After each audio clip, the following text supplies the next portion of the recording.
Het is mistig en koud bij het wetterke de Moezeriet. Geen waar om het wetter op te gaan.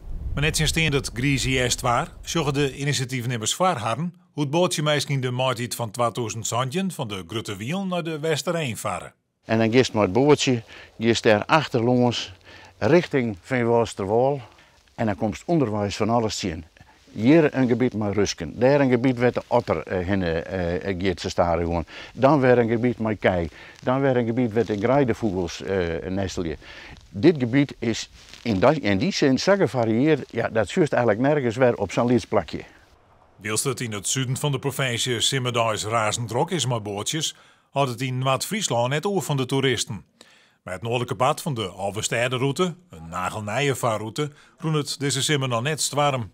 Benauwd dat het hier ek restig blijft, binnen de initiatiefnemers net. Als de dorpen er net om loeken en het station wel zitten, maar als die er net om loeken, echt loeken, en dat is de kracht van uw wetter worden. Wij hadden die dorpen om ons in, de 14 dorpen, die zeiden van ja, en dit zal gebeuren.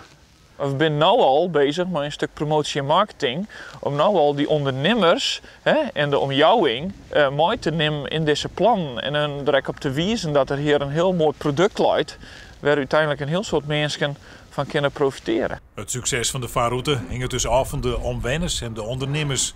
Hans Mozes, eigenaar van de jachthaven, had er wel vertrouwen in.